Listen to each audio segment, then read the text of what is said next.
Hey guys, how we're doing, ladies? It's man, exciting to be in what I kind of refer to as season 2 after the first bye week. Obviously, wish we'd have gone into it in a little different circumstances, but man, I love the fact that there's so much still in front of us, and we can't wait to be back in Jordan-Hare. 17th straight sellout, which I think is a new record, and get to play a night game and a rivalry like this that dates back for years is super exciting to our staff and to our kids and our fans. And I know it'll be an incredible environment for us to go test ourselves against another top quality opponent. It'll be fun to be at home for sure. We haven't handled the road as well as you would hope, but hopefully a home environment changes some things the way we play. And before we move on to Georgia, just you expect more of you work your whole life to get to a place like Auburn. Heck, there's 16 staffs that get an opportunity to coach in this league, and when you don't perform in a manner that gives your kids a chance to win a game like last couple weeks ago against a really good football team, it's sickening and it's disappointing. And just assure you that we've worked tirelessly in the open week to correct and give our kids the best chance to win. The accountability rests upon me and our staff, and obviously there's things that kids got to be accountable for too. But by and large, it was it's disappointing that we didn't give our kids a better chance to win that football game. But the great thing is it's behind us, and there's so much sitting in front of us. Starts with this week playing at home against Georgia, and really told our team yesterday how excited I am, and I know our staff is, and they'll be the same. So great test, and looking forward to it. Coach, you guys wear a lot of responsibility for the results week in and week out. Coming out of the bye week, can you talk about what you guys learned, what you saw on the tape, and what kind of pivot you expect offensively? Yeah, the first thing again I'd say, and love to put this behind us and move on to Georgia, is just it starts with me and with our staff having us adequately prepared to not be behind the chains the whole night. We've done a really good job of taking care of the football, but now you look at the last 2 games, and we certainly have put ourselves behind the chains way too much with some undisciplined penalties and questionable play calling that puts us behind the chains. That we obviously either didn't coach well enough to execute, or we're just not good schematically plays. So we've studied it all. Got to find a way to stay ahead of the chains, and again, playing at home does make what we want to do a little bit easier. But you're playing against defenses like A&M, Georgia, Oklahoma. You still got to execute really well and have a great plan. So there wasn't much time off during the open week for the staff, at least, or the kids, truthfully, and looking for ways to make sure we improve that. Hugh, do you think Jackson is too risk-averse? Is that fair to say about him? We've talked about that because, he's done an incredible job of taking care of the football. And truthfully, when we watch the film together, I'd love him to be a little freer, particularly with the playmakers that we have. And there's times I think he probably would be if we could hold up just maybe another half a second or a second. And but yeah, he's you want him to take care of the football for sure, first and foremost. And him doing that as poorly as we played still kept us in a game and gave us a chance to win. So there's a lot of positives from that. But certainly don't want him to play out of any fear. And hopefully our meetings throughout last week and through the game planning for this week, maybe he'll be a little more freer to give our kids a chance. Does he show that in practice, or does he A mixture, to be candid. If you're talking Skelly, free as can be. You're talking the other, it's pretty much mirrors the game when we're going against good on good. First progression, second progression is pretty good, and then he becomes a little hesitant maybe.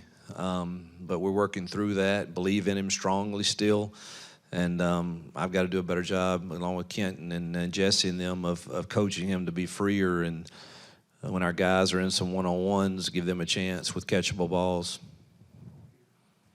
So during the bye week, what did you learn about some of the issues on the offensive line and how to fix those? And are you guys considering making any personnel changes in that group? Too tall will probably get some more rotation for sure. But, protection-wise, guys you can't get in third and long constantly. And I don't know. I mean, I know you watch other games, and it's just not going to work out. And, the first thing we've got to do is not create penalties that put us in those positions that allow us to get the ball out quicker with quick game and things that we don't have to constantly throw it down the field or depend upon a draw or something to try to create an explosive play in those situations where you don't want to, again, put your defense in another disadvantaged situation. So those are very tough. So, again, I don't – the pass pro is can we strain more? Sure.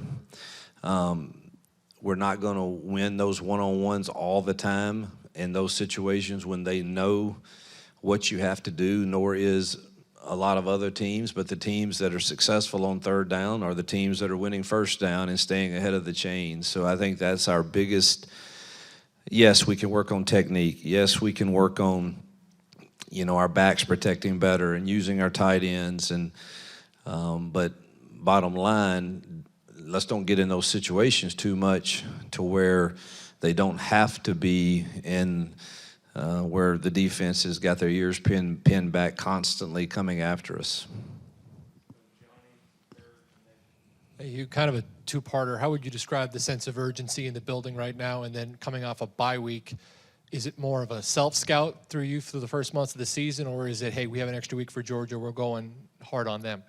Mixture. We definitely self-scouted everything to see where we're heavy tendency-wise on things, and then we had plenty of time, so it was both. Got a jump start on Georgia also, and but we did both. Sense of urgency is this. I mean, look, it's always a sense of urgency. You play in the SEC, and there's a lot of teams that are in situations similar to ours, and now it's about the next game up, and that's Georgia for us, and what an exciting opportunity, and that's what our focus is, and the sense of urgency should be heightened constantly when you get these opportunities. Hugh, Georgia's defense not quite the same as it has been the last few seasons, but obviously getting results. What stands out to you about them this season with the new personnel they've got? Yeah, I think just their ability to adjust. I think if you look at how they go about adjusting, they're still very talented. I mean, those linebackers are as good as you're going to see. The secondary is very talented. They're big up front. Maybe not as twitchy as some that you've seen, but boy, they play their technique extremely well, and they're deep, but they adjust, and they're going to, they know exactly if you. I've played Kirby a long time, and you hurt them with a play, you can be assured that they'll have an answer for the next time. And he'll have some kind of twist, obviously, that we haven't seen that will be prepared for us. But they're certainly putting themselves in position to win most of their games and getting even the Tennessee game where they gave up a lot of points. I mean, that happens sometimes when teams get momentum, but their guys found a way to get stops when they had to get the win. So they're resilient also. Hugh, you mentioned, kind of that sickening feeling after the last game, but it's not often you get the opportunity to play your rival at home in the game right after that, after a bye week. Have you sort of highlighted that with your players this week? Is that sort of your approach? Or like you said, there's always a sense of urgency. Are you just kind of treating it, I guess, like any other game? Well, in our team meeting yesterday when we got back off of they got Friday and Saturday, without practice. And, we just talked about season 2, and that's where we are. I kind of break the season down into those bye weeks as season 1, season 2, and then season 3.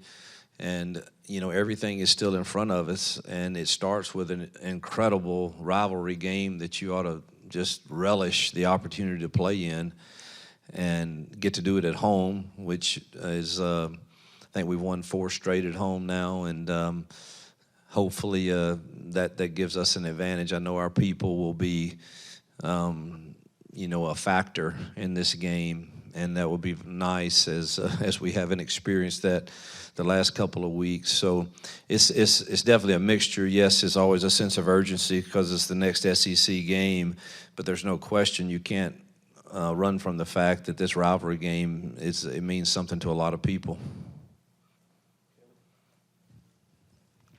Hugh, do you have a better idea of maybe a timeline for when Horatio returns, and do you expect everybody to be healthy this weekend against Georgia?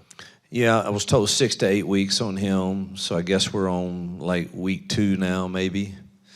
So I never know exactly what that means. I don't know if that means it's, you've got that time frame, and then the time frame after that for him to actually, get back going and feel good enough to cut and play at receiver, which, if you're an offensive lineman, it might be a little quicker but when you're running and have to make cuts, you're never quite sure exactly what that timeline looks like.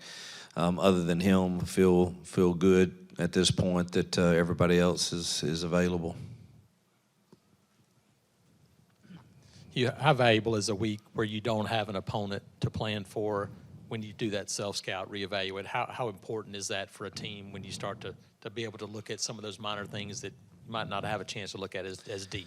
It was, again, didn't like the feeling of going into an open week playing like we did offensively, but it was much needed for me to really get in the room, sometimes by myself, sometimes with Nix and the other staff, and really just, traditionally throughout the years, we've been able to find a way to move the football.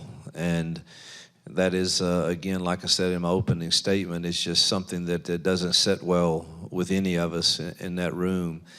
And we know that we have good enough players to have a much better performance than what we did, and you have to take that personally. And so it was not a good feeling, but a good time for us to evaluate all of that. What kind of a recruiting opportunity is this for y'all? Night game, showcase potentially getting over the hump against biggest rival, Cam's jersey retirement, all that stuff to get those guys in this weekend. Yeah, I think these are the type of environments you want to get your top guys to, for sure, and even other top guys, to see the special atmosphere that we have at Auburn and our special fans and student section and everybody that's so supportive. I think we have an environment here that's very attractive. And as I said earlier, nobody wants to hear, nor do I, that we're closer. But we've got to get over the hump in some of these games and prove that we just need a little more help to help us get over the hump against all these top 10 teams that we have in a row here, or top 15, whatever they are. I can't keep up with that, but I think we've proven that we're right in the mix with them, and convincing these recruits in a game like this that come help us get over the hump is vital. Hugh, I know you said you guys probably should have run the ball more these last couple of weeks, but looking at when y'all have run the ball so far this season, do you feel like the offensive line, how they're doing in that area, do you like where they're at in terms of their run block in that group? I don't know that you're ever totally satisfied, but again, some of the credit goes to the defenses. I mean, if you look at the last 2 we've played, they're doing pretty good against other folks, and it's not the easiest task to block, great defenses consistently all along. But I think if you look at our average per carry, you'd have to say that it's not bad, and we probably need to commit to it more.